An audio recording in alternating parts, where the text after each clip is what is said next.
Sheriff Chad Bianco, thank you so much for making time for us. You're welcome. Very happy to be here. This is a hard job at a very hard time. Why do you want to be California governor now? That's an amazing question, especially how you phrased it. Because somebody has to do it, and somebody has to do it to make a drastic change. It's the last thing California needs is the status quo. Maybe that might be that's the last thing they need right now. The worst thing is worse. And I watched everyone signing up to be the next governor, and I listened to people talking about wanting to be the next governor, and I knew enough about them and their past to know that California is not going to get better. And I was told a long time ago about promotions, if you don't promote, somebody else will, and you never know who that person's going to be. And the supervisor that told me that made me fill out an application for promotion. And that changed, it really changed my trajectory, it changed my life, and I've changed a lot of other people's lives in my organization because of that. And I look at it like I came to California for the best life possible, and I truly do believe I achieved it.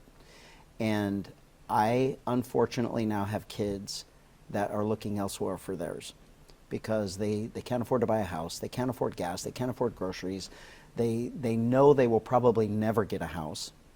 Their rent payment is almost double my house payment, and they know that they can't afford private school, and they're not going to send their kids to California public school. And so they're looking for other states that offer them that chance to make a good life for themselves and their family. And it hurts my feelings because my life, California was my chance to make a better life.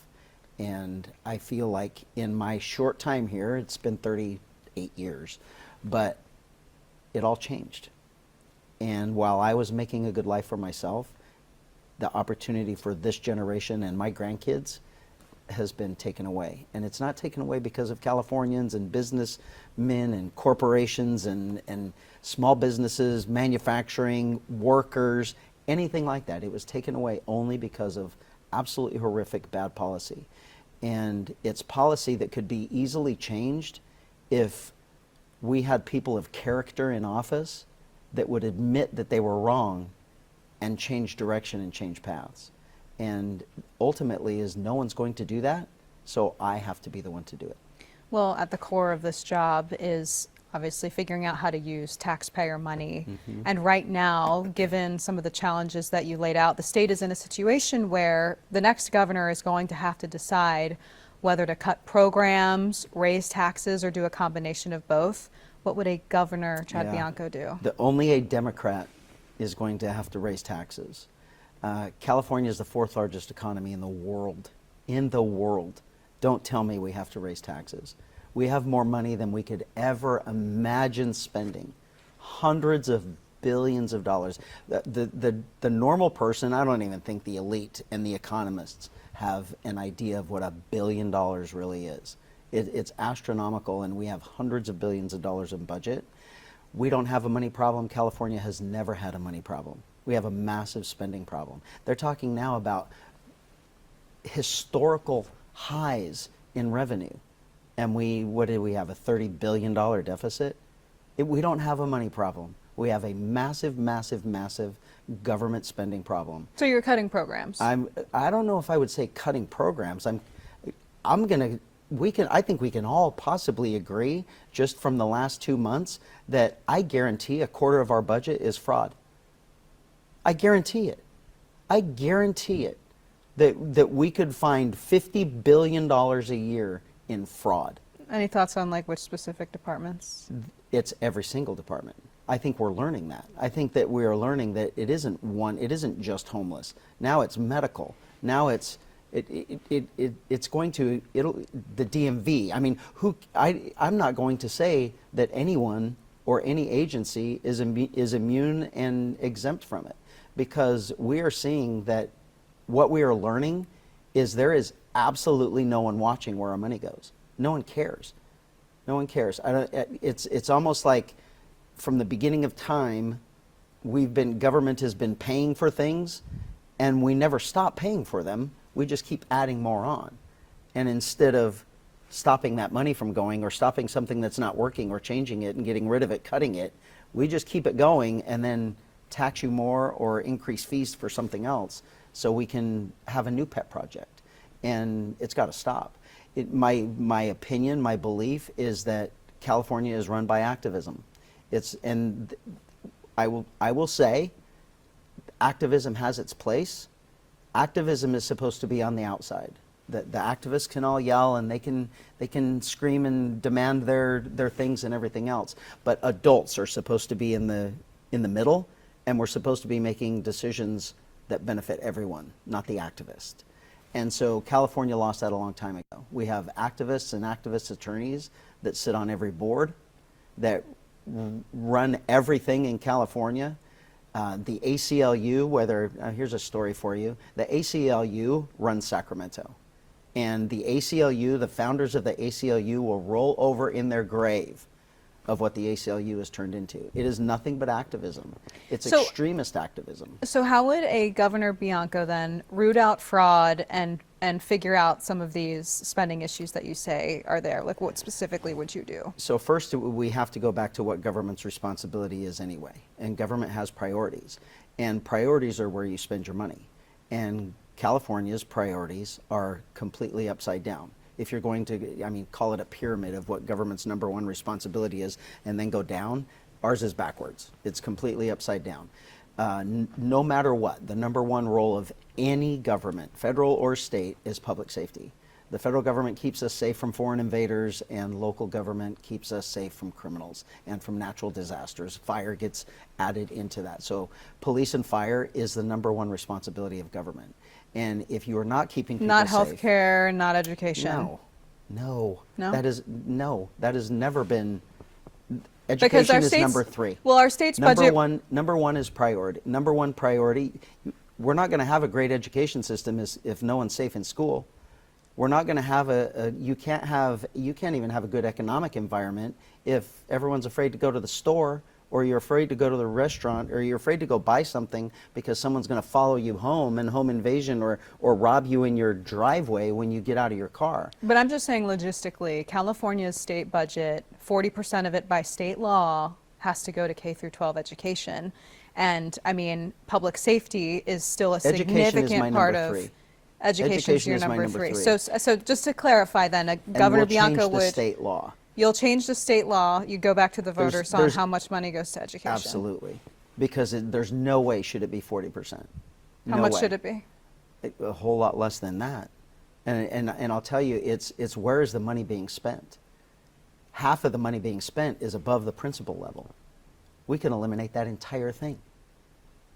Why do we need half of our money in education going to people that have absolutely nothing to do with teaching kids how to read, write, or do math?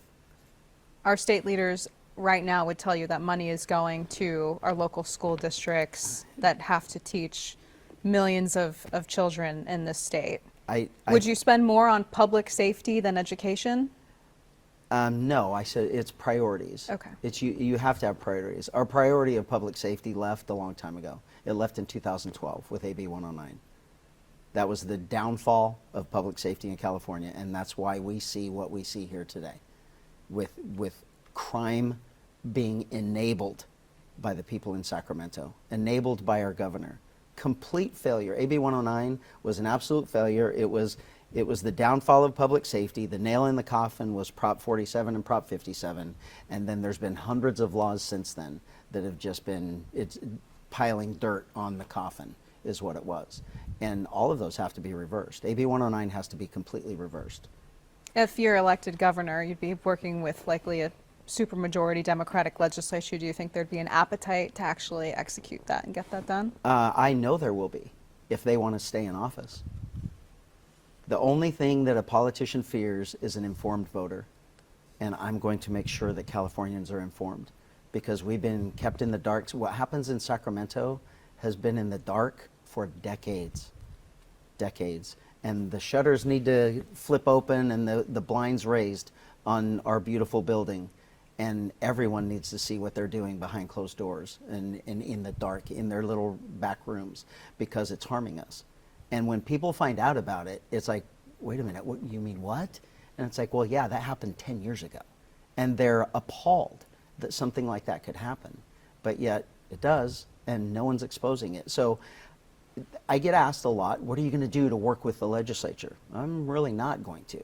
They better figure out what they're going to do to work for me, because I'm fairly confident that California has had enough, and they're going to vote for me to fix California government for Californians, not for the Republicans, not for Democrats, independents, for Californians. That's why California is broken, because we only care about 35, 38, 40% of the population, and everybody else couldn't care less.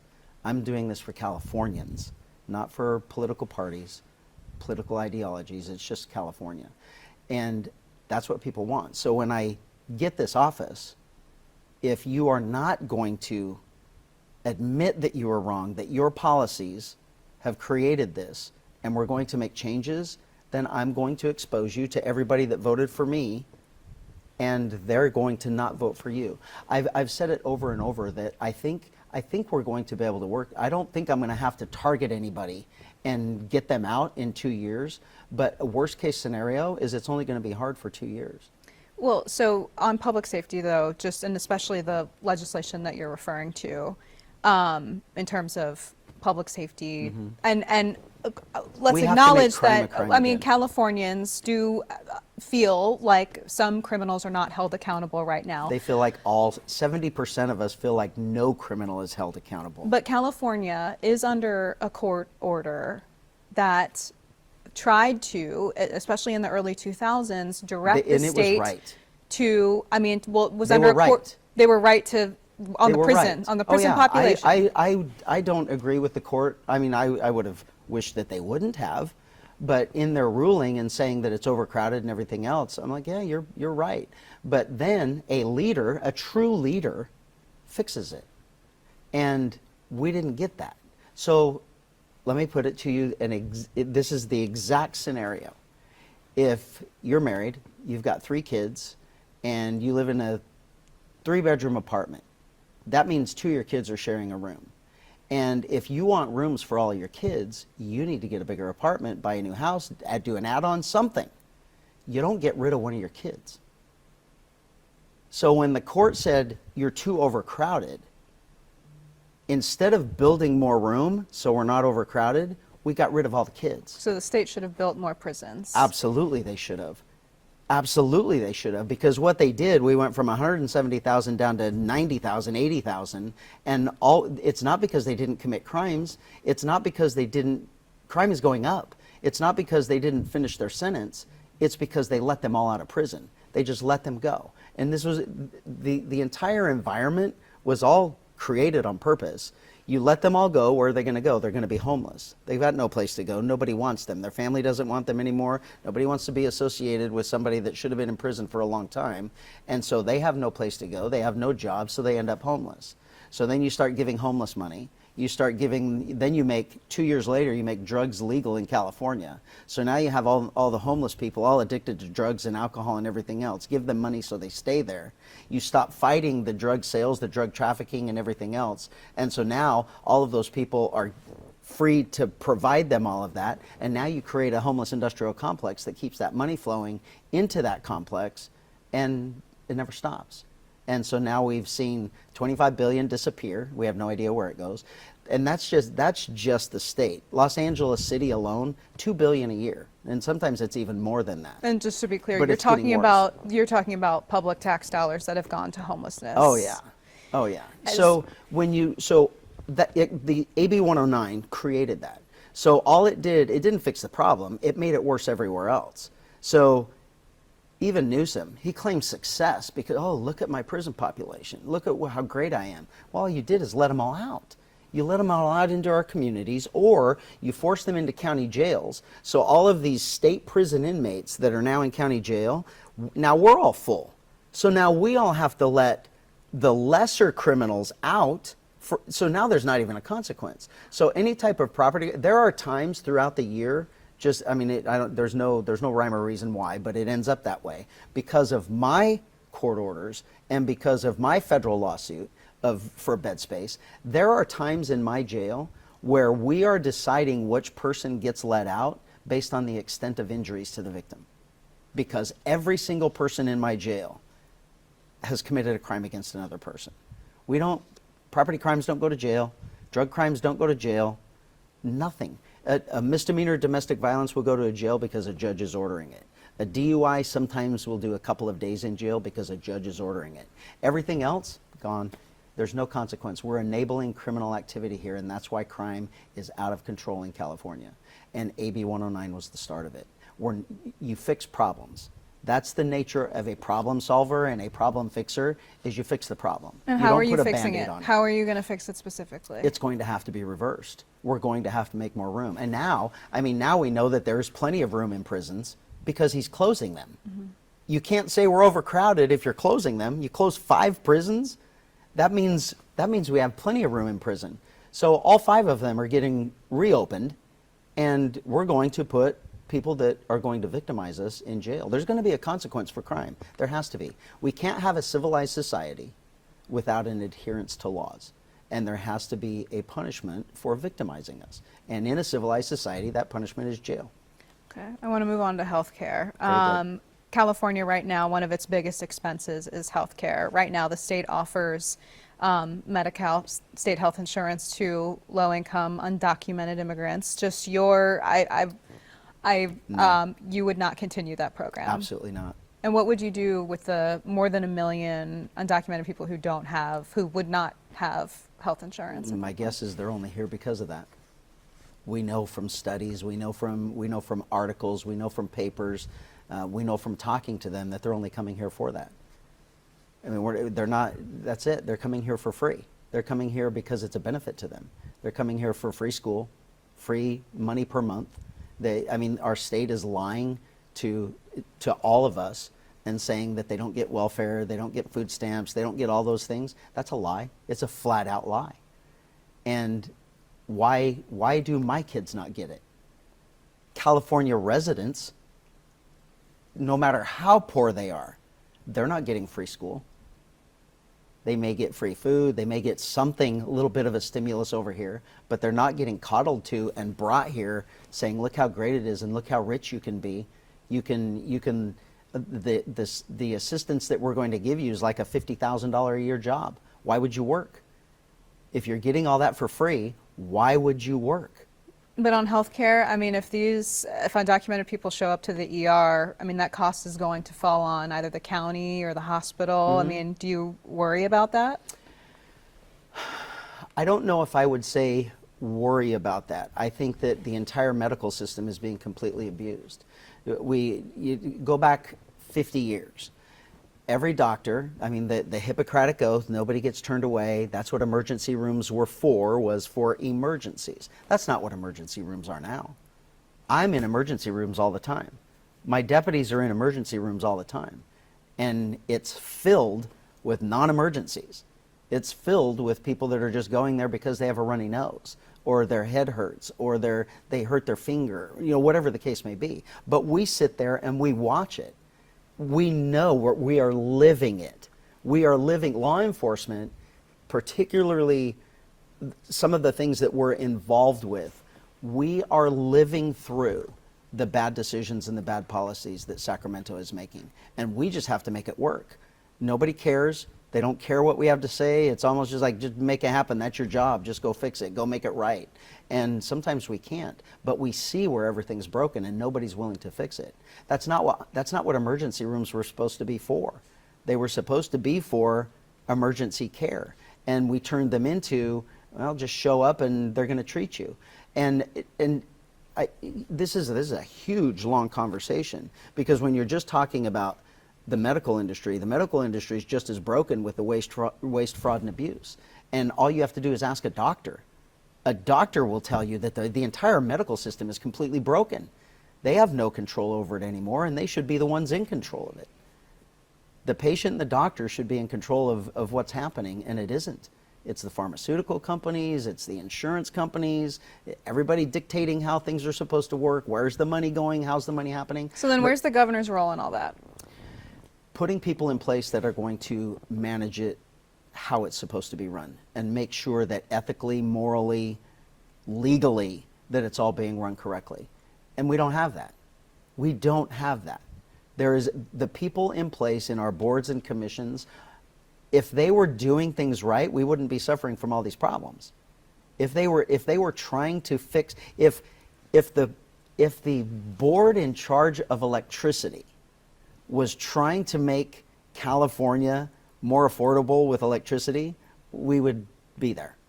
But instead, that board makes record profits for the three big ones every single year. And how do they do it? By raising our rates. Are you referring to the CPUC? Absolutely. Okay. Absolutely. They will be replaced immediately because they have completely failed us. Why are our rates going up and you don't know if your power is going to be on when you go home? The greatest, largest state in the country, and we don't have a power supply that can give us electricity. It's disgusting, and it's because of government. It's because of the people on that board that are running that part. They are continuing to allow to the power companies increased profits without infrastructure, without moving to a power supply that actually provides us. Well, a the power utility grid. companies might say, well, the state legislature and governor continue to add regulations onto us, and therefore Absolutely. we're coming to you, California Public Utilities Commission, for a Absolutely. rate increase. Absolutely. I'm not blaming the power companies. I'm going to be best friends with the power companies. Oh, you will? I guarantee you. How so? Because I'm going to take away the regulations that are destroying their business, but then they're not going to like me because I'm not going to allow them to buy off the board anymore. So you won't be quite best friends. And yeah, that was a figure of speech. Okay. I mean, regulation is killing everything in California. No matter what industry, Sacramento legislators have destroyed every single industry in California with over-regulation. What about It's- AI? I mean, there are a lot of industries that are booming, especially in the tech sector in the state still. Are they? Are they booming how they should be, or are they just making money? Because every single one of them are leaving. Every single one of them are looking for their opportunity to jump ship and go to a different state. So just because somebody's booming and just because they're making a living doesn't mean they like it, doesn't mean that they're going to stay here. How many more companies have to leave? Don't say California's booming when all of our big companies are leaving. You look at this is another lie, but you look at the real numbers of people leaving California. The middle class, the middle upper class, even the middle lower class are all leaving California. And they're being replaced by illegals. And then the numbers look kind of same. We're still losing, they're not all being replaced. But really, if you take them out of the equation, the replacements with the illegals that are coming here, we're losing massive hundreds and hundreds and hundreds of thousands of people a year. Some people say it's 1 million. The Newsom administration came out last week and said it's 54,000 people left this past year. Stop. I could probably name 54,000 people that left. We know that it's far more than 54,000. That's the number that they say that averages out. But here's the whole thing. This is the problem with California. This is how close we are to failure. There's 140,000 people in California that pay 51% of the taxes.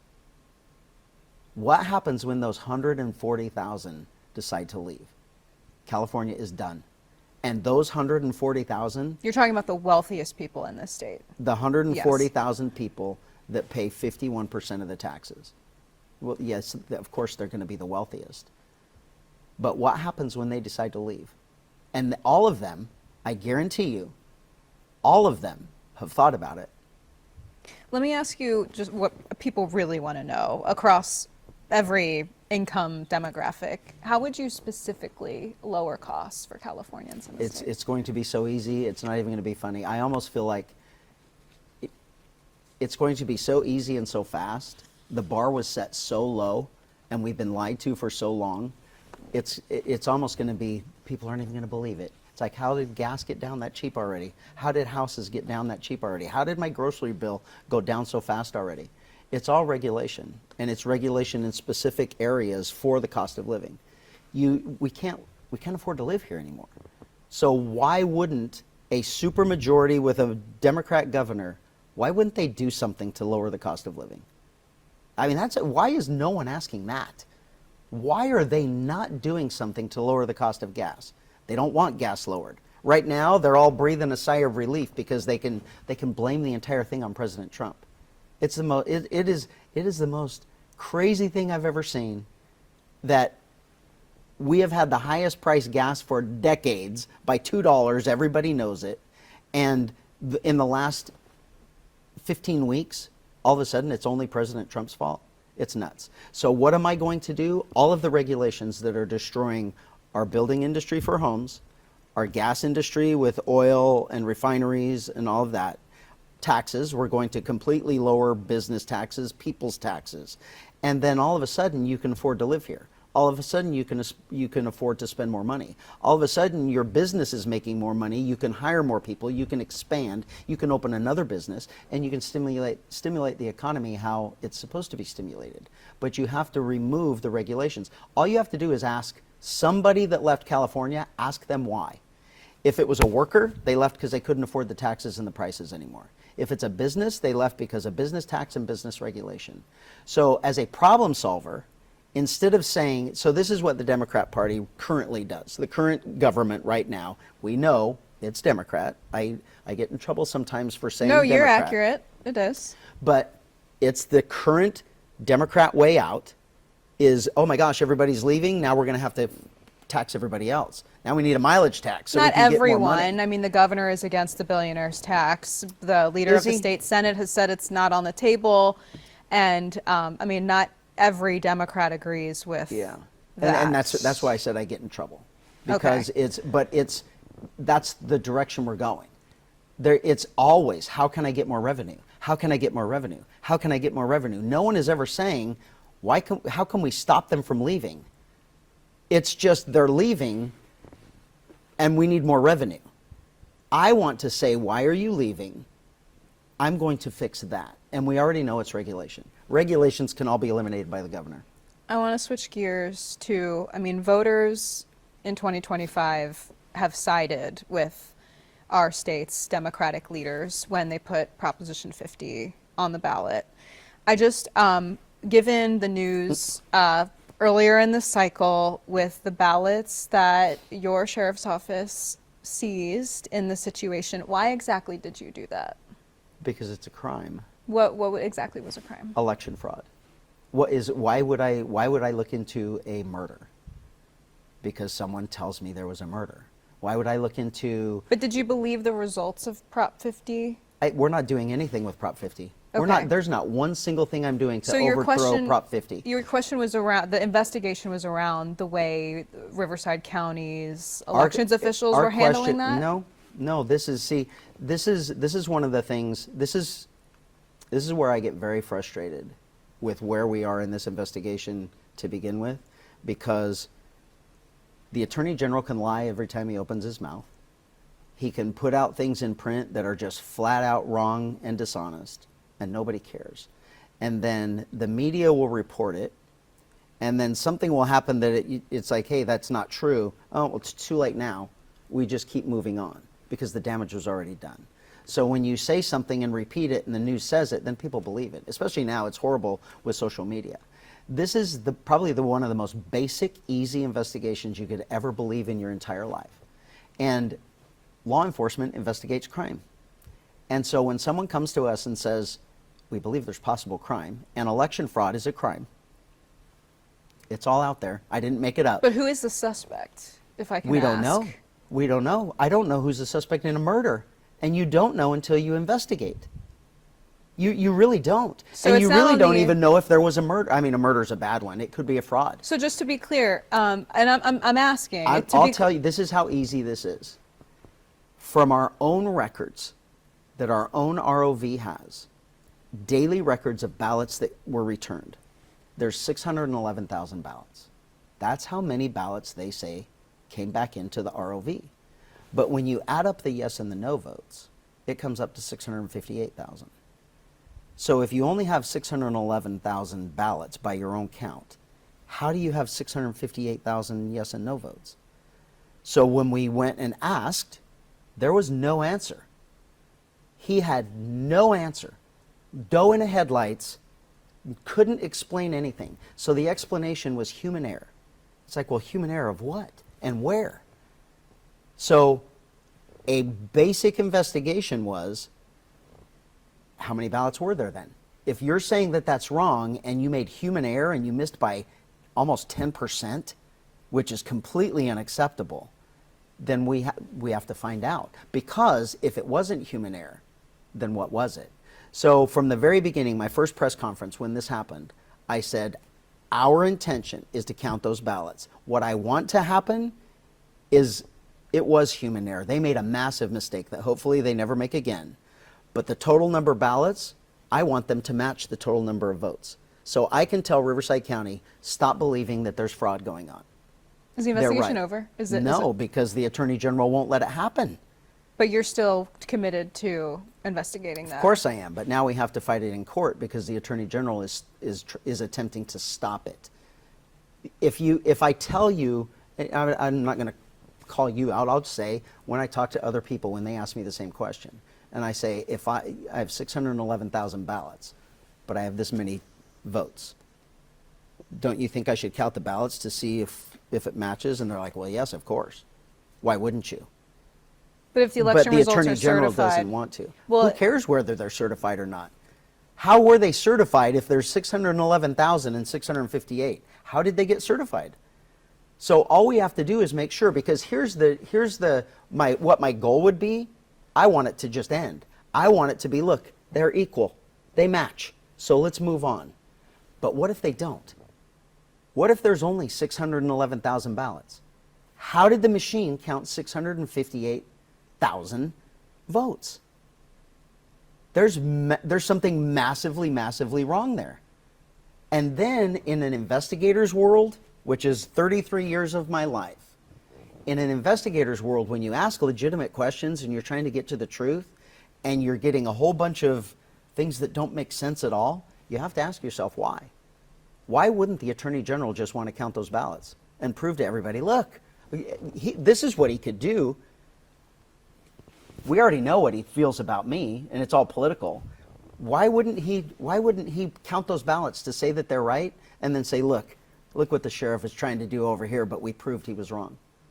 Okay. Why? He's not even trying to do that. He's trying to keep it from happening so he can get those ballots back after May 2nd, which is already over now. So now when he gets those ballots back, they're going to immediately destroy them. Okay. I have 3 final quick, maybe easier questions. I'll try and keep them short. Well, we talked a lot about Democrats here, but I mean, given the electorate, what is your message to Democrats who realize you're not part of their political party, but how will you represent them? I'm part of California with them. I don't want to be part of their political party. I don't want them to be part of mine. I want us all to be Californians. And we are not broken because we're Californians. We're broken because we're a political party. We are political identity. Identity politics is destroying not only the country, but particularly California. And I don't want them to vote for me because I'm a Republican. And I certainly don't want them to not vote for me just because I'm a Republican. I'm running this race for Californians. Even say I win, first Republican, I will be the last person that you ever see jumping up and down saying a Republican won. We turned the state red. I don't want any part of that. What I'm going to do is I'm going to win for Californians, which kind of indicates that the natural political pendulum is on its way back down. And if I'm going to be a successful governor, I have to stop it in the middle. I have to stop the pendulum from spinning back the other way. Speaking of the pendulum, what grade would you give Governor Gavin Newsom, A through F? F. There is not one single thing that he has done for California. Not one. And if there was something, I've said this in forums with all the Democrats, I've said it in the debates, point to me one thing. Just point to me where he's a success. What has he done for us? I did it in a group of Democrats that are running for this office, and I threw it out there and said, I'll leave as soon as you show me where your policies and your agenda have been a success. And the only thing they could come up with was free school lunch. What are 3 words that you would use to describe California under a Governor Chad Bianco? The absolute best. All right. Sheriff Bianco, thank you so much for your time. You're welcome.